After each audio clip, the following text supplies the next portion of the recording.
Have you ever felt like the weight of the world is on your shoulders? Like no matter how hard you try, you can't seem to get ahead, and life just keeps throwing curveballs your way? You're not alone. Hello everyone, welcome to our channel where we explore life's issues through the wisdom of the Bible. Today we'll dive into 3 major challenges we face in our world today. Let's find out how biblical teachings and stories can help us navigate through them. Stay with me because the last story might just change your life. Challenge number 1, loneliness and isolation.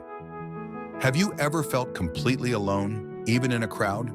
Consider the story of Elijah in 1 Kings 19. After a great victory, calling down fire from heaven in a showdown with the prophets of Baal.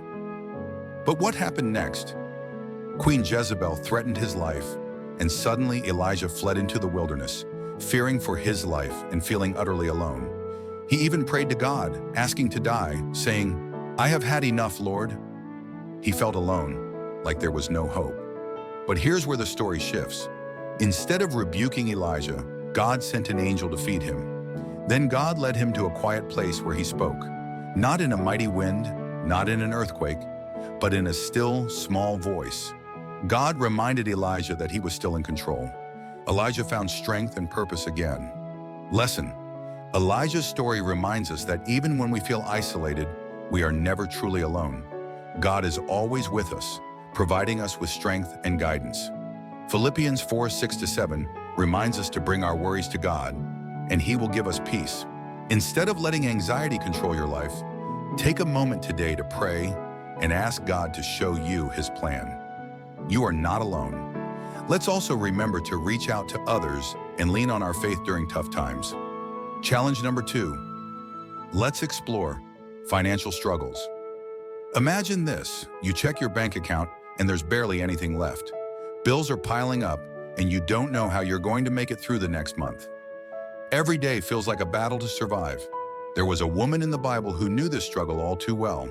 The Widow of Zarephath in 1 Kings 17. She had nothing left, just a little flour and oil to make one final meal for her and her son before they starved. She had lost hope. Then the prophet Elijah showed up and asked for food. Can you imagine? A stranger asking for food when she barely had enough for herself. But Elijah told her something radical. Do not be afraid. Make a small loaf for me first, and then make something for yourself and your son. The flour and oil will not run out. She obeyed, and a miracle happened. The jar of flour and the jug of oil never ran out. God provided. Lesson: when we trust God with what little we have, He multiplies it. Jesus reaffirmed this principle when He fed the 5,000 with just a few loaves and fish. Matthew 14:13-21. God provides for His children, but we have to trust Him first.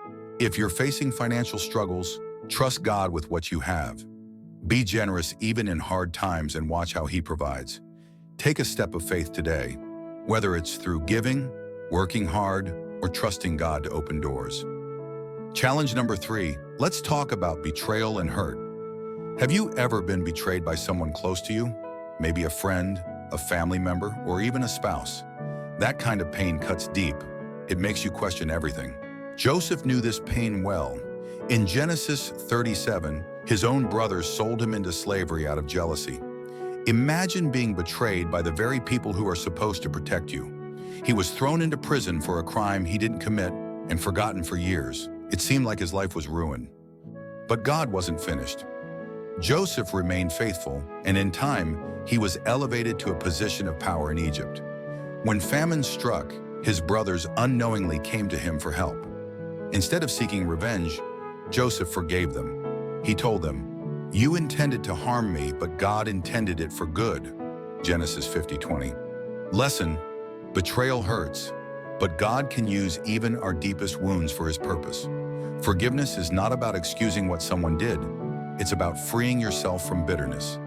Jesus Himself was betrayed by Judas, yet He forgave those who crucified Him. Luke 23:34. If you're holding on to past betrayals, ask God to help you forgive. It doesn't mean trusting that person again, but it does mean releasing the pain. Let God turn your suffering into something greater. In summary, life is full of challenges: loneliness and isolation, financial struggles, betrayal, but the Bible offers timeless wisdom, guidance, and practical answers. Elijah teaches us that God's still, small voice can calm our fears. The Widow of Zarephath reminds us that God provides when we trust Him. And Joseph's story shows us that even the deepest betrayal can be redeemed. Thank you for joining me to explore some of life's greatest challenges. Which of these stories spoke to you the most today? Let me know in the comments. And if you found this message helpful, don't keep it to yourself. Share it with someone who needs encouragement. Remember, God is always working behind the scenes in your life. Keep trusting Him and watch what He does next. See you in the next video. God bless. Until then, stay blessed.